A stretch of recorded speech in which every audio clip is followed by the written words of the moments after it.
The book of Genesis is the first book of the Hebrew Bible in the Tanakh, or the Torah, Nevi'im, and Ketuvim. Genesis is actually from a translation of the Hebrew Bible that occurred before New Testament times. The Greek translation itself is called the Septuagint, or the LXX, and that scripture was done approximately in the 3rd century BCE, or before the Common Era. And this translation then influenced the Vulgate, the Latin Vulgate, that happened later on in the 5th century. And it is from that translation that we mainly get the name Genesis in our English translations today. Of course, the name of the Hebrew book at the beginning of the Hebrew Bible is called Bereshit. And we're going to see that as we are going to look at the book, read the book in the Hebrew language, translate the book very meticulously as we go through verse by verse and line by line. The goal here is for this to be a very beautiful study of the word as we read through it.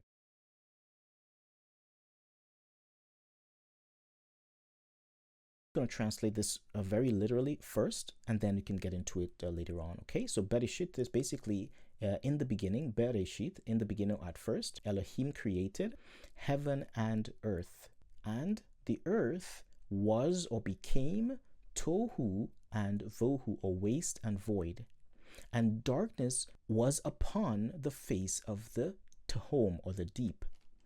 And the spirit of Elohim merchepet al panei hamayim. The spirit of Elohim, merchepet, means to flutter over. And Elohim said, let there be or, light. And there was light. And Elohim saw the light that it was good. And Elohim divided between the light and between the darkness. And Elohim called the light day, and the darkness called he night. And there was evening, and there was morning, boker, yom echad, one day. So again, that is a very rough translation. The two of the more common means of translations are something called dynamic equivalence, in which you bring across the thoughts. And one of the other common mechanism is a word-for-word translation, essentially where you bring across relatively literal translation. So going through the book of Genesis again.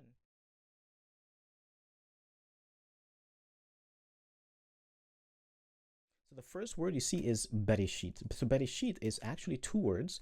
It's the preposition in, with, or by. This is the Beth right here. This is the Hebrew letter B. That's the second letter of the Hebrew alphabet.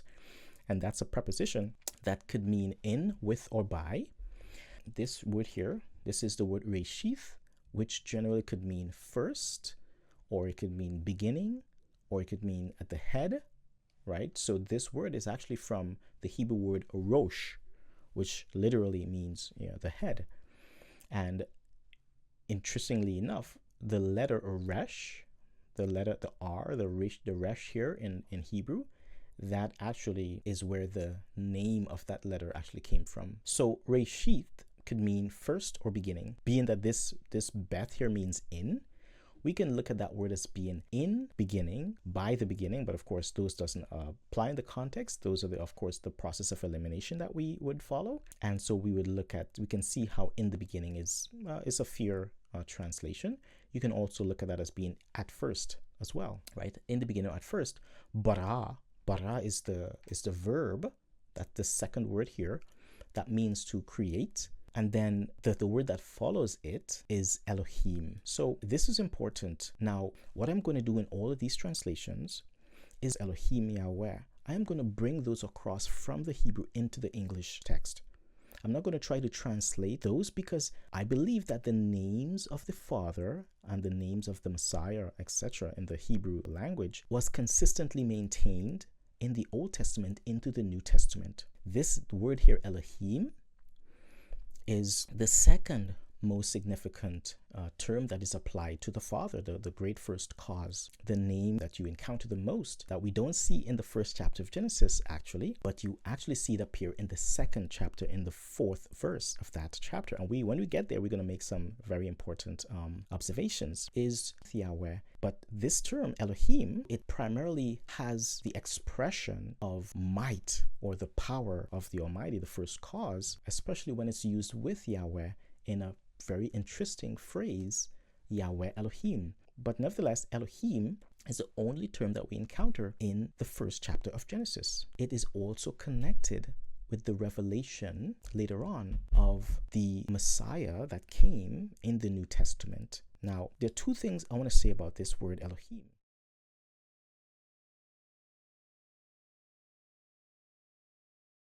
The first thing is this distinction between when Yahweh is found in the Hebrew Bible and when Elohim is found.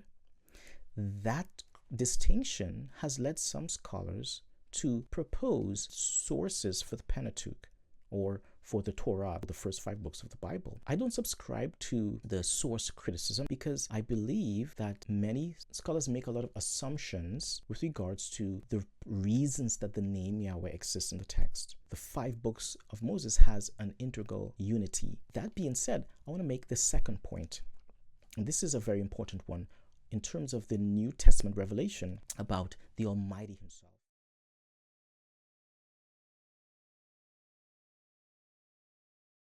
Now, the term Elohim in the text here is a masculine plural form. Although it is a plural term, the verb, as I mentioned already, is singular. Now, I know you probably would like me to say that this relates to the Trinity, but I cannot endorse that. Now, the first thing is we cannot begin with the Trinity and then look for pages within the Old Testament that supports that. That is just not good exegesis. But rather, what we do is we look at what the scripture says about the being, and then we try to build our understanding from that. And so what are the texts?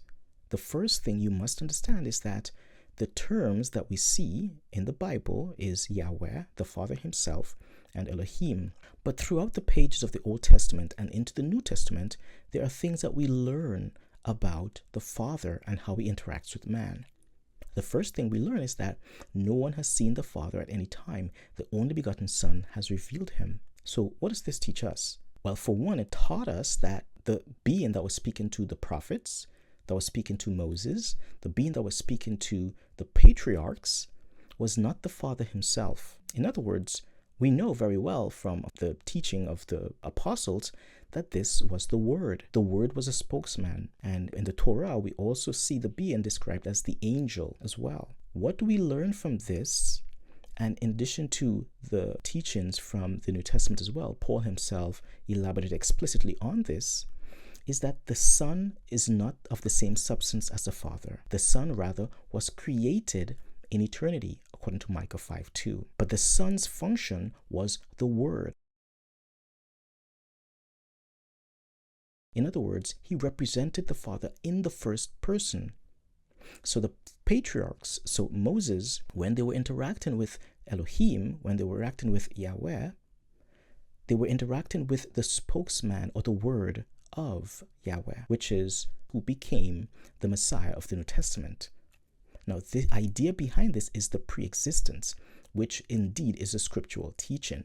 But this is different than saying that the Father and the Word are of the same substance. Really, very critical. And I would like to add here that, understand me, the Nicene Declaration does not make the subtle distinctions that is current among scholars who support the Trinity, in that the 3 persons is the one both at the same time, and the 3 are distinct at the same time. These are post-Nicene formulations that attempted to reconcile the discrepancies in the statement at Nicaea. You must understand this. In other words, we begin with the scripture alone, or sola scriptura. So what do we understand? We understand that the process is a revelatory process. There were 2 functions that this being that became the Messiah had. The first function was as the Word, or as the spokesman, who spoke to man as the Father Himself without revealing this truth to them. So the being in the Old Testament that was called Elohim and that was called Yahweh was speaking in the first person as the Father, but was not the Father Himself. The second function is that this being, the Messiah, emptied Himself and came on earth and conquered death. and received an exaltation that no other spiritual being or angel received. This being was exalted to be Elohim and to reign over the nations as Elohim for 1,000 years. This exaltation is something that no other angel received or has received. So this exaltation is what we hear about in the New Testament, and it's articulated perfectly, for example, by Paul and John. So what do we understand here? We understand that the Son has always been distinct from the Father, and that distinction is maintained in the New Testament, and you see that in 1 Corinthians 15. The only time that we will interact with the Father directly is after the millennial reign on earth for 1,000 years in the millennial kingdom. This then requires you to understand what the end of the age really looks like. There is indeed a kingdom that's going to be set up on earth where the saints, these is the Melchizedek priesthood who will rule with the Messiah, will reign with him for 1,000 years. After this time, when eternity comes in, then the Messiah, the Lamb at that point, and the Father, the actual first cause, Yahweh himself, will come on earth.